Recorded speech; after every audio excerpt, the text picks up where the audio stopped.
Hai Ekonom Muda, Assalamualaikum warahmatullahi wabarakatuh.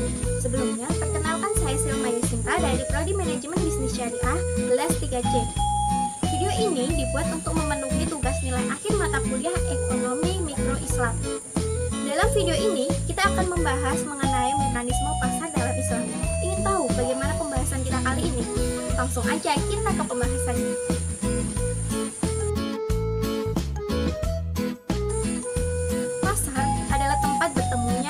Penjual dan pembeli dan melakukan transaksi barang atau jasa. Pasar merupakan sebuah mekanisme pertukaran barang dan jasa yang alamiah dan telah berlangsung sejak awal peradaban manusia. Dalam konsep Islam, penentuan harga dilakukan oleh kekuatan-kekuatan pasar, yaitu kekuatan antara permintaan dan penawaran. Dalam Islam memaparkan bahwa pertemuan antara permintaan dan penawaran harus terjadi dengan rela sama rela, atau tidak ada pihak yang merasa terpaksa dalam melakukan transaksi pada tingkat harga tersebut. Dalam hal harga, para ahli fikih merumuskannya sebagai the price of the equivalent. Konsep ini mempunyai implikasi penting dalam ilmu ekonomi, yaitu keadaan pasar yang kompetitif.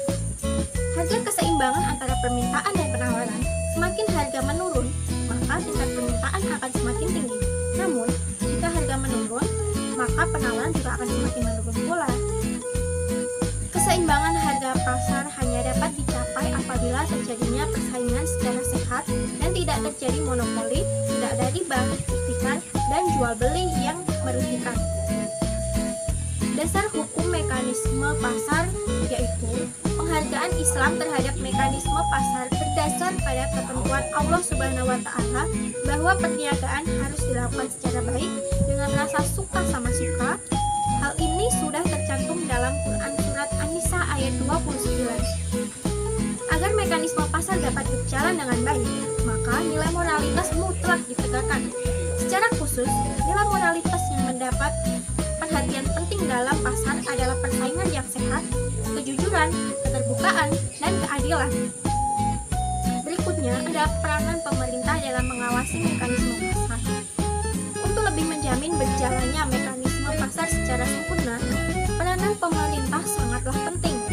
Rasulullah SAW sendiri telah menjelaskan fungsi sebagai pengawas pasar atau al-hisbah yang berfungsi untuk mengawasi pasar dari praktik perdagangan yang tidak jujur atau yang berpotensi mengakibatkan cederanya mekanisme pasar.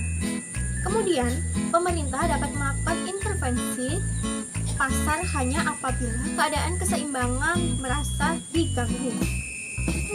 Berikutnya adalah struktur pasar. Ada beberapa jenis struktur pasar. Yang pertama adalah pasar persaingan sempurna, yang merupakan struktur pasar yang terdiri dari banyak penjual dan pembeli, dan setiap penjual dan pembeli tidak dapat mempengaruhi keadaan pasar.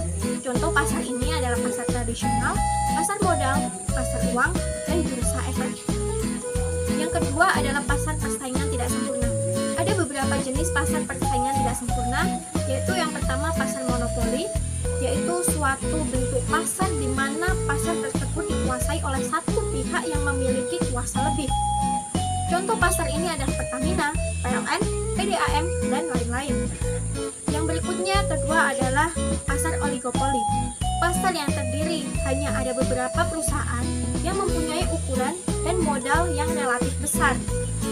Barang yang dihasilkan berbeda corak, seperti produsen mobil, atau barang yang serupa seperti perusahaan perminyakan.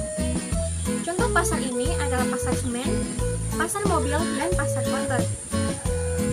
Yang berikutnya adalah pasar monopolistik. Bentuk pasar yang mendekati persaingan sempurna dan pasar monopoli ini, di mana banyak terdapat penjual atau produsen yang menjual suatu produk yang sama namun ada karakteristik yang berbeda. Contoh pasar ini adalah pasar handphone, pasar motor, dan pasar komputer. Sekian pembahasan materi kita kali ini. Semoga bisa dipahami, dan sebelumnya mohon maaf apabila ada kesalahan kata dan tingkah laku saya yang kurang berkenan. Terima kasih. Wassalamualaikum warahmatullahi wabarakatuh. Sampai jumpa di lain waktu.